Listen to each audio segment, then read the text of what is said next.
संविधान सभा द्वारा हाथी को प्रतीक मुहर के रूप में अपनाया गया था। BI क्वेश्चन दोस्तों याद रखिएगा, MBBI क्वेश्चन है। सर BN राव को संविधान सभा के लिए संवैधानिक सलाहकार यानी कानूनी सलाहकार के रूप में नियुक्त किया गया था। दोस्तों आप लोग एक बात ध्यान रखिएगा कि sir BN Rao doctor BR Ambedkar के बाद दूसरा सबसे अधिक पढ़े लिखे व्यक्ति थे संविधान सभा में। आप लोग याद रखिएगा, डॉक्टर BR अम्बेडकर के बाद संविधान सभा में सबसे अधिक कोई योग्य व्यक्ति थे तो सर BN राव थे, ध्यान रखिएगा। HBR अयंगर को संविधान सभा का सचिव नियुक्त किया गया था। अयंगर को सचिव नियुक्त किया गया था संविधान सभा का।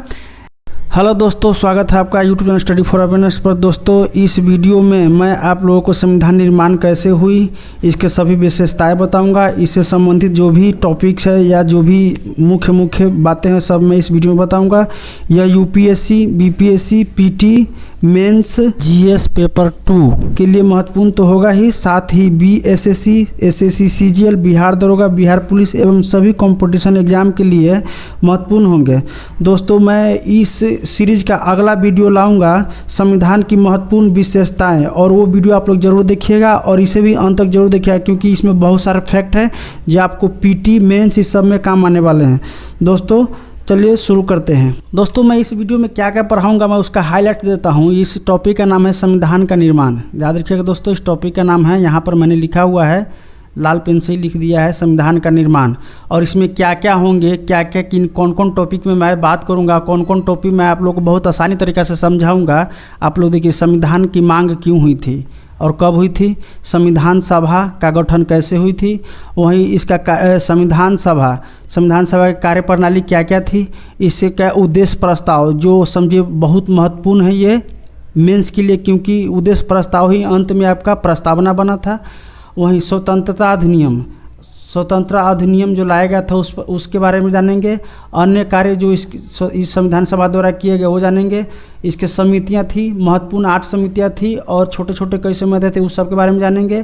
प्रारूप समिति, इस 8 समिति में सबसे महत्वपूर्ण समिति प्रारूप समिति थी, उसके बारे में जानेंगे।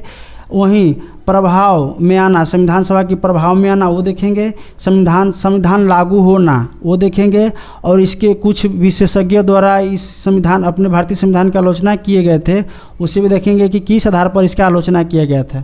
तो चलिए आगे देखते हैं। तो दोस्तों यहाँ पर लिखा हुआ है संविधान सभा की मांग। भारत में संविधान सभा का गठन का विचार सर्वप्रथम 1934 में पहली बार M.N. राय ने रखा था। राय भारत में वामपंथी आंदोलन के प्रखर नेता थे। M.N. राय ने ही सबसे पहले भारत में CPI का गठन किया था। M.N. राय ने ही CPI का गठन किया था। 1935 में भारतीय राष्ट्रीय कांग्रेस ने पहली बार, याद रखिएगा, 1935 में भारतीय राष्ट्रीय कांग्रेस पहली बार भारत के संविधान निर्माण के लिए आधिकारिक रूप से संविधान सभा के गठन की मांग करता है। 1935 में प्रश्न पूछा जा सकता है, आप ऑब्जेक्टिव में ध्यान रखिएगा दोस्तों। 1938 में भारतीय राष्ट्रीय कांग्रेस की ओर से पंडित जवाहरलाल नेहरू ने स्वतंत्र भारत के संविधान के निर्माण वयस्क मताधिकार के आधार पर चुनी गई संविधान सभा द्वारा किया जाएगा और इसे कोई बाहरी हस्तक्षेप नहीं होगा। तो आप लोग देख सकते हैं इसकी मांग कब और कैसे हुई थी, अभी हम लोग देखेंगे आगे स्लाइड में क्या है। दोस्तों यहाँ पर ब्रिटिश सरकार नेहरू के इस मांग को अंततः, जैसे कि नेहरू के इस मांग को अंततः ब्रिटिश सरकार ने सैद्धांतिक रूप से स्वीकार कर लिया। इसे सन 1940 के अगस्त प्रस्ताव के नाम से भी जाना जाता है। अगस्त प्रस्ताव के नाम से जाना जाता है क्योंकि उसी समय नेहरू जी ने अपना प्रस्ताव रखा था। जाना जाता है सन 1942 में ब्रिटिश सरकार के कैबिनेट मंत्री सर स्टैफोर्ड क्रिप्स ब्रिटिश मंत्रिमंडल के एक सदस्य एक स्वतंत्र संविधान निर्माण के लिए ब्रिटिश सरकार की एक प्रारूप प्रस्ताव के साथ भारत आए। इस संविधान को द्वितीय विश्व युद्ध के बाद अपनाया जाना था। क्रिप्स प्रस्ताव को मुस्लिम लीग ने अस्वीकार कर दिया। मुस्लिम लीग की मांग थी कि भारत को 2 स्वायत्त हिस्सों में बांट दिया जाए जिनकी अपनी संविधान सभाएं हो। अंततः भारत में एक कैबिनेट मिशन को भेजा गया। इस मिशन ने 2 संविधान सभाओं की मांग को ठुकरा दिया, लेकिन उसने ऐसी संविधान सभा की निर्माण की योजना सामने रखी जिसने मुस्लिम लीग को भी काफ़ी हद तक संतुष्ट कर दिया। तो आप लोग देखिएगा और अच्छा से समझिएगा दोस्तों, क्योंकि ये सब मेंस के लिए काफ़ी अहम होंगे, चाहे BPSC की मेंस हो, UPSC की मेंस हो, कार्य होंगे आपके लिए। दोस्तों अगर आपको ये अच्छा लग रहा है तो इस चैनल को सब्सक्राइब कीजिएगा, अगर आप लोग इस चैनल पर नए हैं तो। अगला स्लाइड देखते हैं दोस्तों, संविधान सभा का गठन।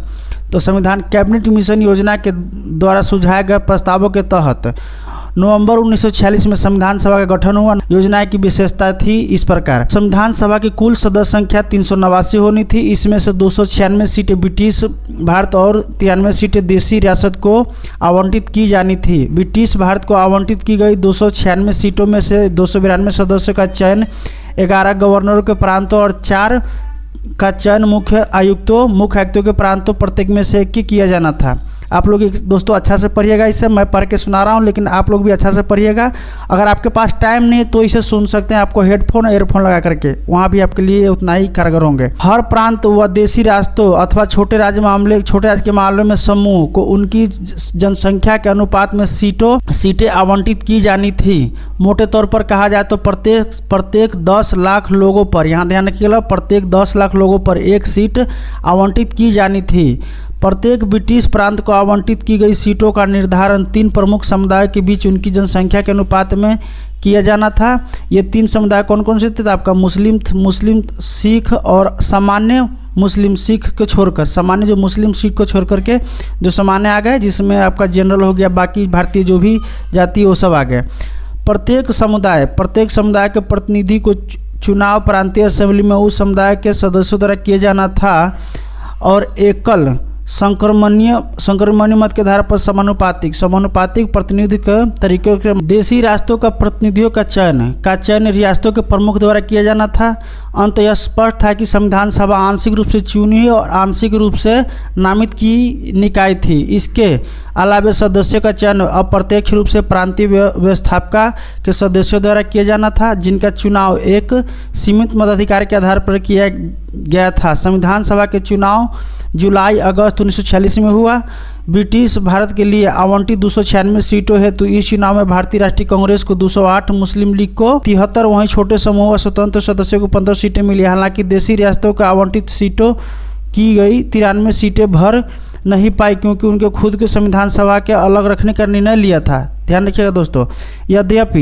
यद्यपि संविधान सभा का चुनाव भारत के वयस्क मताधिकारी द्वारा प्रत्यक्ष रूप से नहीं हुई थी। प्रश्न कभी कभी आता है दोस्तों, ये देखिएगा, संविधान सभा का चुनाव भारत के वयस्क मताधिकार के द्वारा चुनी रूप नहीं हुई थी। तथापि इसमें प्रत्येक समुदाय, हिंदू, मुस्लिम, सिख, पारसी, आंग्ल भारतीय व भारतीय ईसाई, अनुसूचित जाति, अनुसूचित जनजाति के प्रतिनिधि को जगह मिली थी। प्रत्यक्ष रूप से चुनाव नहीं हुआ था, लेकिन सभी समुदाय की इसमें जगह मिली थी। इसमें महिलाएं भी शामिल थी। महात्मा गांधी के अपवाद को छोड़ दे तो सभा में उस समय भारत की सभी बड़ी हस्तियां इसमें शामिल थी। दोस्तों ध्यान रखिएगा और इसे अच्छा से आप लोग पढ़िएगा। संविधान सभा की कार्यप्रणाली इस प्रकार से चली थी, तो देखते हैं। संविधान सभा की पहली बैठक 9 दिसंबर 1946 को हुई थी। मुस्लिम लीग ने बैठक का बहिष्कार किया और अलग पाकिस्तान की मांग पर बल दिया, इसलिए बैठक में केवल 211 सदस्य ने हिस्सा लिया। फ्रांस की तरह इस सभा के सबसे वरिष्ठ सदस्य डॉक्टर सच्चिदानंद सिन्हा को भारत का अस्थायी अध्यक्ष चुना गया। बाद में डॉक्टर राजेंद्र प्रसाद संविधान सभा के अध्यक्ष निर्वाचित हुए। उसी प्रकार डॉक्टर एस.सी. मुखर्जी तथा वी.टी. कृष्णाचारी सभा के उपाध्यक्ष निर्वाचित हुए। दूसरे शब्दों में कहा जाए तो संविधान सभा के 2 उपाध्यक्ष थे। ध्यान रखिएगा, प्रश्न आते हैं दोस्तों कि संविधान सभा में उपाध्यक्ष कौन कौन थे और कितने उपाध्यक्ष थे, तो यहाँ पर देख सकते हैं कि 2 उपाध्यक्ष थे। आगे हम लोग देखते हैं दोस्तों, उद्देश्य प्रस्ताव के बारे में हम लोग देखें।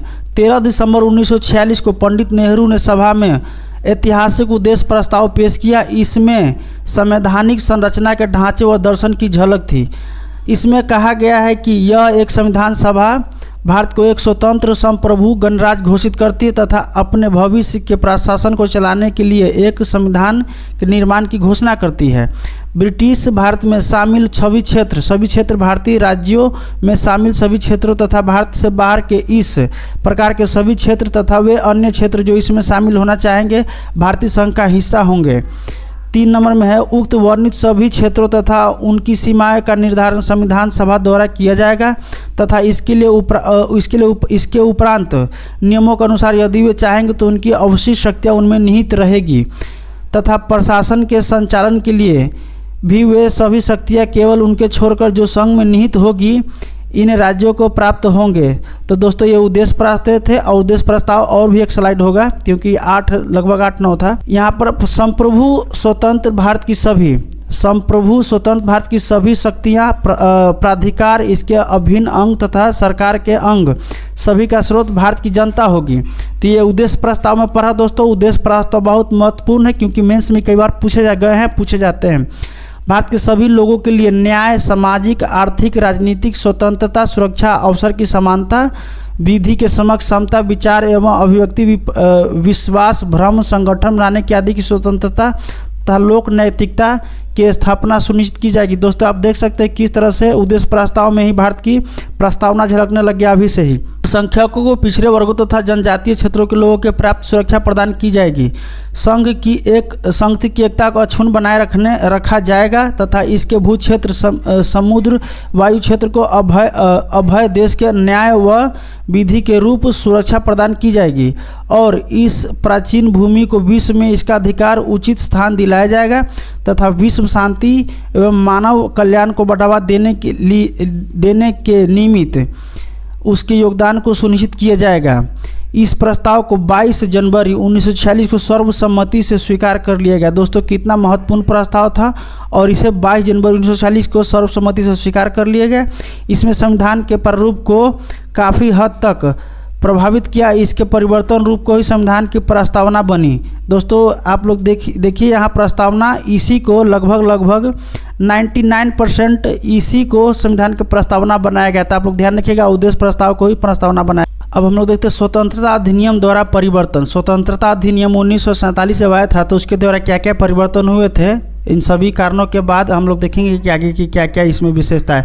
संविधान सभा से खुद को अलग रखने वाली देशी रियासतों की प्रतिनिधि धीरे धीरे इसमें शामिल होने लगे। 28 अप्रैल 1947 को 6 राज्य प्रतिनिधि सभा के सदस्य बन चुके थे।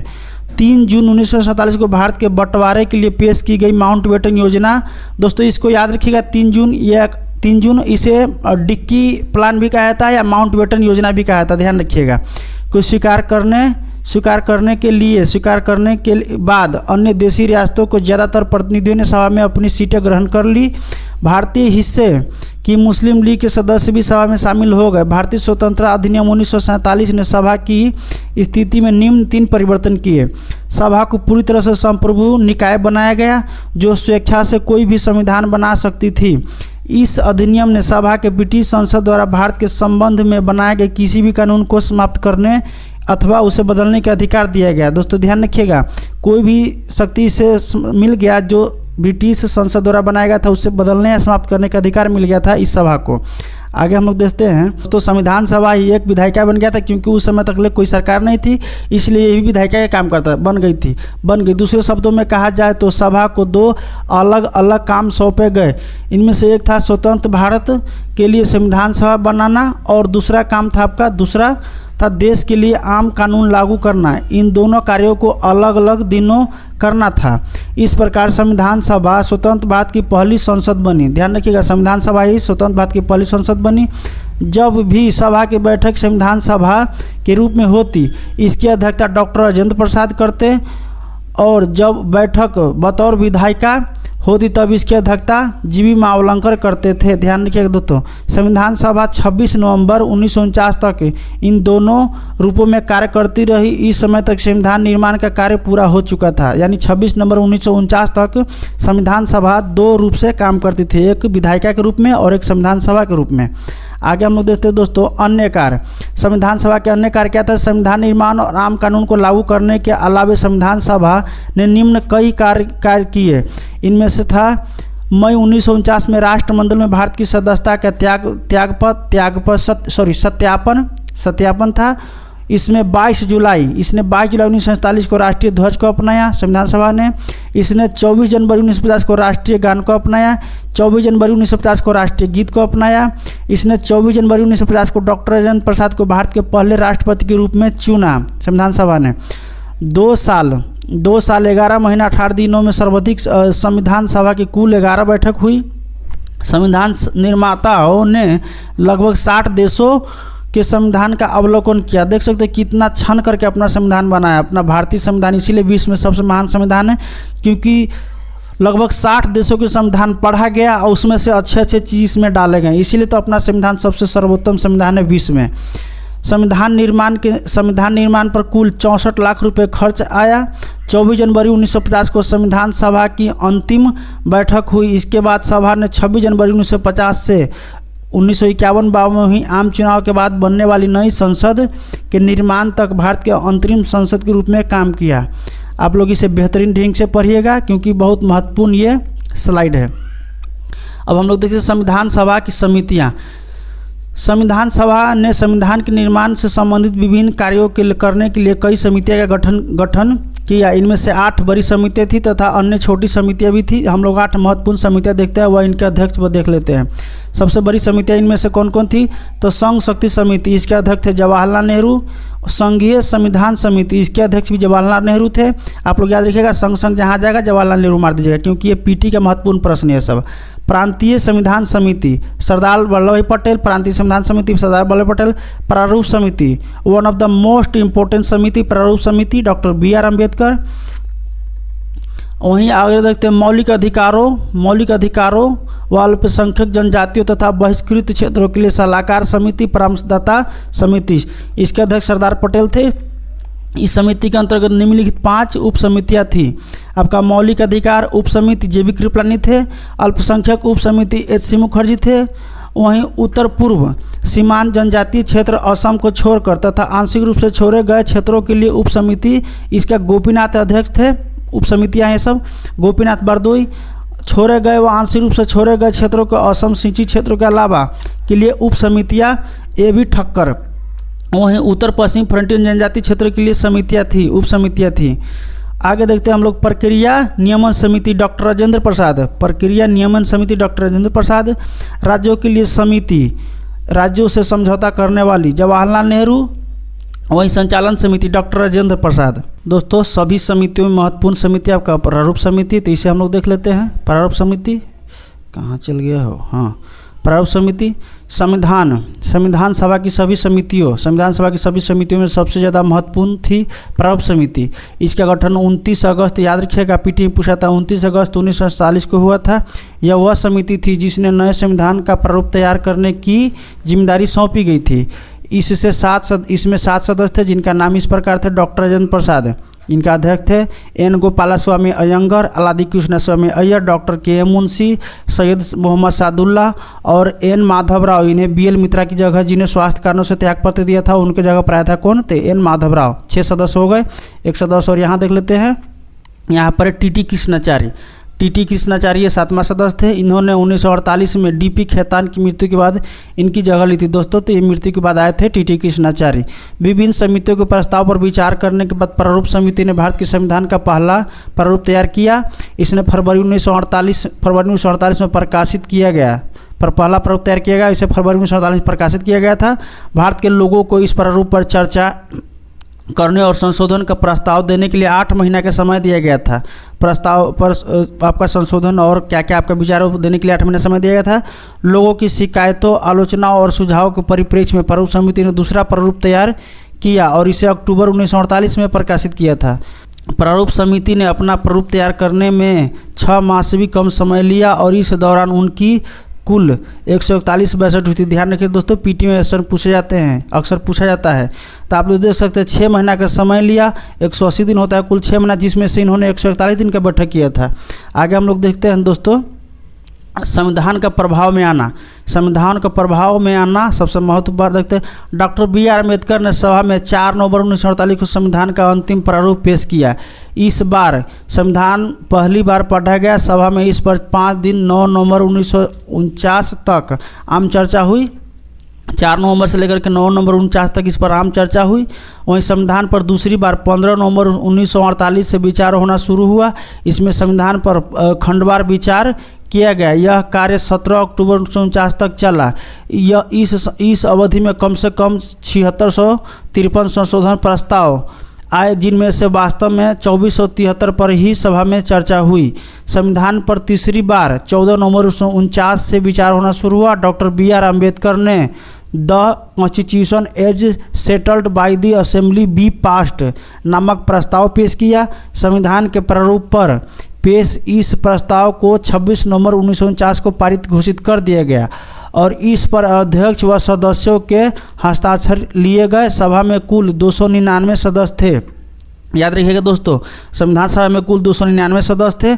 इनमें से उस दिन केवल 284 सभा सदस्य ही उपस्थित थे। तो ध्यान रखिएगा दोस्तों, ये भी पूछा जाता है कि कितने लोग उपस्थित थे जिन्होंने संविधान पर हस्ताक्षर किए। संवैधानिक प्रस्तावना में 26 नवंबर 1949 का उल्लेख उस दिन के रूप में किया गया है जिस दिन भारत के लोगों ने सभा में संविधान को अपनाया, लागू किया और स्वयं को संविधान सौंपा। ध्यान रखिएगा लोग दोस्तों, 26 नवंबर 1949 को भारत के लोगों ने संविधान स्वयं को सौंपा। 26 नवंबर 1949 को अपनाए गए संविधान में प्रस्तावना सहित प्रस्तावना 395 अनुच्छेद, 8 अनुसूचियाँ और वहीं 22 भाग थे। दोस्तों याद रखिएगा, 22 भाग था। वर्तमान में देखा जाए तो 400-450 से आसपास है दोस्तों, 450 के आसपास अनुच्छेद है। वहीं अनुसूची की बात की जाए तो 12 है, ध्यान रखिएगा दोस्तों। और भाग की बात की जाए तो आपका 25 है, ध्यान रखिएगा। वर्तमान में 450 से ऊपर अनुच्छेद हो गया है। वहीं अनुसूची की बात की जाए तो 12 है और भाग की बात की जाए तो 25 है। वर्तमान में प्रस्तावना को पूरे संविधान को लागू करने के बाद लागू किया गया था। दोस्तों याद रखिएगा, प्रस्तावना को पूरे संविधान लागू करने के बाद लागू किया गया था। नए विधि मंत्री डॉक्टर बी आर अम्बेडकर ने सभा में संविधान के स्वरूप को रखा। उन्होंने सभा के कार्यकलापों में बढ़ चढ़कर हिस्सा लिया। उन्हें अपनी तर्कसंगत व प्रभावशाली दलीलों के लिए जाना जाता है।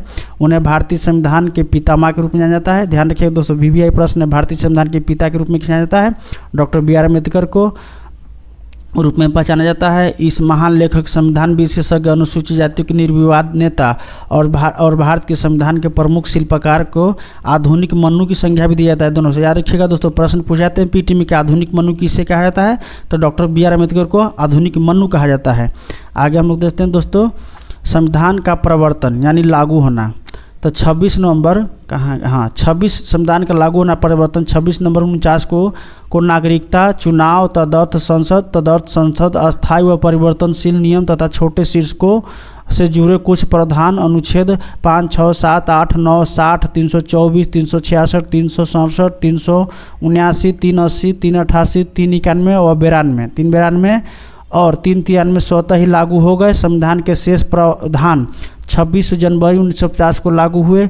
इस दिन को संविधान की शुरुआत के दिन के रूप में देखा जाता है और इसे गणतंत्र दिवस के रूप में मनाया जाता है। ध्यान रखिएगा दोस्तों, 26 जनवरी को गणतंत्र दिवस के रूप में मनाया जाता है, हम लोग जानते ही हैं, मनाया जाता है। इस दिन को संविधान की शुरुआत के रूप में इसलिए चुना गया था, यानी 26 जनवरी को ही क्यों चुना गया था, क्योंकि इस दिन अपना ऐतिहासिक महत्व, इसका एक ऐतिहासिक महत्व है। इसी दिन 1930 में भारतीय राष्ट्रीय कांग्रेस के लाहौर अधिवेशन 1929 में, यानी दिसंबर को 1929 में यह घोषणा की गई थी कि 26 जनवरी 1930 से भारतीय स्वतंत्रता दिवस मनाएगा, गणतंत्र दिवस मनाएगा। तो उसी के आधार पर यह मनाया जाता है। पारित हुए संकल्प के आधार पर पूर्ण स्वराज दिवस मनाया गया था। पूर्ण स्वराज दिवस मनाया गया था कब? 26 जनवरी 1930 को मनाया गया था। तो उसी आधार पर अब अभी तक मनाया जाता है, उसी को सिंबॉलिक के रूप में देखा गया है। संविधान की शुरुआत के साथ ही भारतीय स्वतंत्रता अधिनियम 1947, भारत शासन अधिनियम 1935 को समाप्त कर दिया गया। हालांकि abolition of privy council jurisdiction act 1949 लागू रहा। तो दोस्तों ये सब खत्म हो गया, आप लोग ध्यान रखिएगा। आगे हम लोग देखते हैं आपका संविधान सभा की आलोचना क्यों की जाती है, क्योंकि बहुत सारे विद्वानों ने संविधान सभा की आलोचना भी की है। तो हम लोग देखते हैं क्यों की जाती है। आलोचकों ने विभिन्न आधारों पर संविधान सभा की आलोचना की है और ये आधार इस प्रकार है।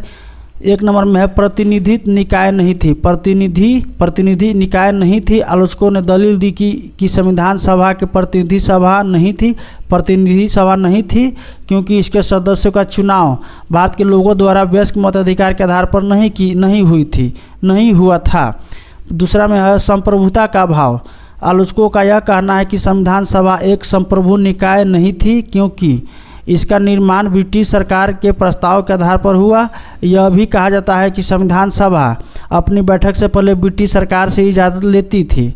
तीसरा में देखते हैं समय की बर्बादी। आलोचकों के अनुसार संविधान सभा ने इसके निर्माण के जरूरी से अधिक समय ले लिया। उन्होंने यह भी कहा कि अमेरिका के संविधान निर्माण में मात्र 4 माह के कम समय पूरा कर लिया गया था।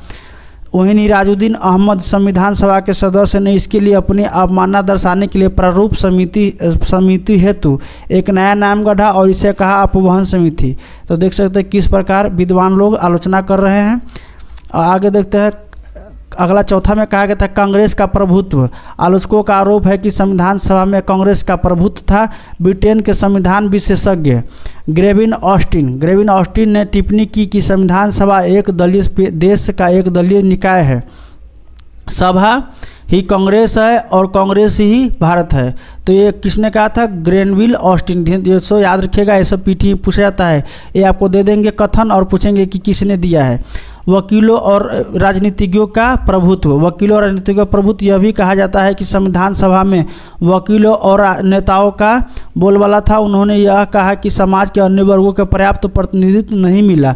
उनके अनुसार संविधान के आकार और उसकी जटिल भाषा के पीछे यही मुख्य कारण है, क्योंकि जानते ही संविधान सभा में अधिकतर वकील ही थे और विशेषज्ञ थे।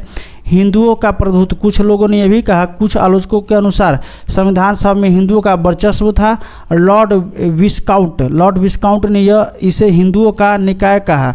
इसी प्रकार विंस्टन चर्चिल ने टिप्पणी की कि संविधान सभा ने केवल भारत के केवल एक बड़े समुदाय का प्रतिनिधित्व किया था। तो दोस्त देख सकते हैं आप लोग किस तरह से लोगों ने क्रिटिकल आलोचना किया है। आगे हम लोग देखते हैं संविधान आवश्यक तथ्य। संविधान से संबंधित आवश्यक तथ्य देख लेते हैं। संविधान सभा द्वारा हाथी को प्रतीक मुहर के रूप में अपनाया गया था। BI क्वेश्चन दोस्तों याद रखिएगा, MBBI क्वेश्चन है।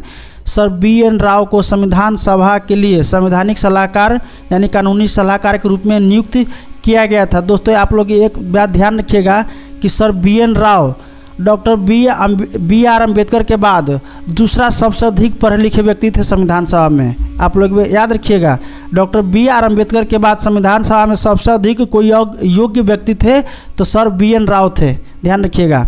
HBR अयंगर को संविधान सभा का सचिव नियुक्त किया गया था। संविधान सभा का। LN मुखर्जी को संविधान सभा का मुख्य प्रारूपकार यानी चीफ ड्राफ्टमैन नियुक्त किया गया था। प्रेम बिहारी नारायण राय ज़्यादा भारतीय संविधान के प्रमुख सुलेखक यानी कैलियोग्राफर थे। मूल संविधान एक प्रवाहमय इटैलिक शैली में उनके द्वारा हस्तलिखित किया गया था। दोस्तों ध्यान रखिएगा, सब महत्वपूर्ण प्रश्न है सब। मूल संस्करण को सौंदर्यीकरण और सजावट शांति निकेतन के कलाकारों ने किया है, जिसमें मदनलाल बोस और व्यूहर राम मनोहर सिन्हा शामिल थे। सब दोस्तों याद रखिएगा, VBI सभी जानकारी आपके लिए महत्वपूर्ण है। मूल प्रस्तावना को प्रेम बिहारी नारायण राय ज़्यादा द्वारा हस्तलिखित व व्यूहर राम मनोहर सिन्हा द्वारा ज्यामितीय सौंदर्यीकरण या अलंकृत किया गया था। मूल संविधान के हिंदी संस्करण का सुलेखन वसंत कृष्ण वैद्य द्वारा किया गया, जिसे नंदलाल बोस ने सुंदर ढंग से अलंकृत व ज्यामितीय किया। दोस्तों अगर आप लोग इस वीडियो को अंत तक देख लिए हैं तो आप लोग निश्चित ही सीरियस विद्यार्थी हैं BPSC के, और मैं उम्मीद करता हूं कि आप लोग इस बार अपना मंजिल ज़रूर हासिल कर लेंगे। दोस्तों मैं इस वीडियो के अगला भाग लाऊंगा, मैं वो बता दूं क्योंकि शुरू में मैंने बता भी दिया था संविधान की प्रमुख विशेषताएं, वो मेरा अगला वीडियो होगा और बहुत मज़ा आने वाला है दोस्तों, वो ज़रूर देखिएगा। और दोस्तों अगर आप लोग इस चैनल पर नए हैं तो इसे सब्सक्राइब कीजिएगा और इसे शेयर कीजिएगा ताकि और विद्यार्थी को इसका लाभ मिल सके, क्योंकि ये जो भी मैंने इसमें कंटेंट डाला है ये प्रतिष्ठित बुक से है। मैं उसका नाम नहीं लेना चाहूँगा क्योंकि कई समस्या आ जाएंगे, लेकिन ये समझे बहुत महत्वपूर्ण बुक से लिया गया है, सारे कंटेंट है। तो दोस्तों अगर आप लोग के मेरे द्वारा पढ़ाया गया तरीका ठीक लग रहा है, अगर नहीं भी ठीक लग रहा है तो उसे कमेंट में ज़रूर लिखिए कि क्यों ठीक नहीं लग रहा है, मैं उसमें सुधार करूँगा। दोस्तों वीडियो देखने के लिए धन्यवाद। जय हिंद, जय भारत।